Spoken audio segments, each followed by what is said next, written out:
would you say that? Is exactly what I thought countless times during this game.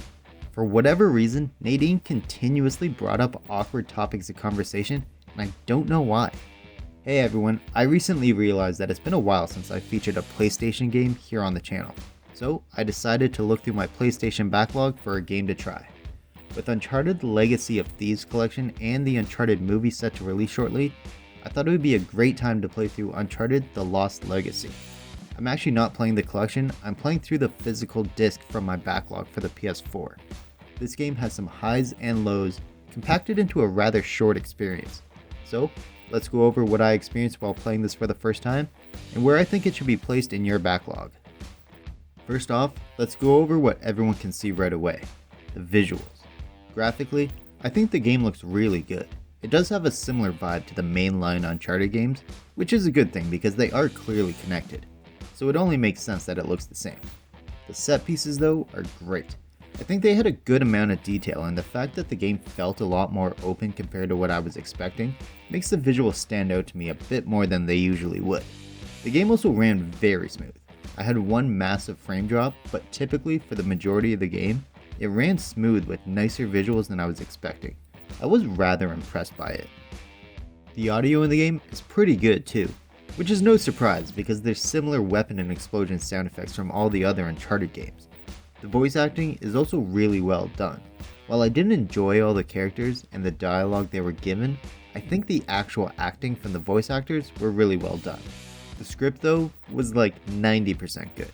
There was good banter between all the characters, and the info given to the player in terms of backstory and the artifacts was really good. I just really didn't enjoy the amount of times they felt the need to reference Nathan Drake. I understand he's the face of the franchise, but if you're gonna do a spin-off, then lean into the spin-off. I already knew it's an Uncharted game from the moment I turned it on. I didn't need the constant reminder. I also didn't enjoy how Nadine would regularly bring up conversation that was clearly uncomfortable to Chloe. I understand that it's character development and the two of them learning more about each other, but I felt like Nadine just couldn't take a hint to stop bringing up awkward conversation topics. The conversations didn't last too long, so it wasn't too frustrating. I just felt like it was a weird character quirk. The plot of the story was pretty good, and the importance of the mission to Chloe and Nadine was portrayed pretty well throughout the game. I typically stay away from plot spoilers in my videos, but I will say that I actually enjoyed that the game was basically set in one location. I've played a lot of games where location changes to show off snow, desert, or forest, and oftentimes they feel very forced. But staying in one location for the game seemed to make sense in terms of plot, and I had no issue with it. The mechanics of the game felt pretty good, with certain staples of the Uncharted series like gunplay, shoulder switching, climbing, and everything else. The game felt like it belonged with all the other games in the franchise. The game is fairly short, so it didn't really feel like it gave me the proper time to use each weapon, and if the game was maybe 2 missions longer, they could have designed an area to give me more motivation to switch my weapons. But considering what I got, I wasn't disappointed. I just felt like a little bit of weapon variation was missing. The melee also felt really good, and had some cool visuals when it came to combo takedowns. I think it flowed really well. The non-combat mechanics felt really good too. The climbing and lasso felt great, and the puzzles were interesting but never frustrating. They never took more than a few minutes to get at least a little bit of understanding of how the puzzle should be solved. The game does have a couple of flaws though. Nowhere near as bad as the other Uncharted games, but I did start to notice a couple of bullet sponge enemies. I do wish the game was a little bit longer too. I ended with a runtime of 8 hours, 2 minutes, and 30 seconds. But if the game was a little bit longer, the bullet sponge enemies probably would have shown up a bit more. So I suppose this way wasn't too bad. I also still think it's absolutely absurd how Chloe can make these ridiculous leaps, but can barely jump when running or standing on regular ground. It's just something that has always bothered me with every Uncharted game.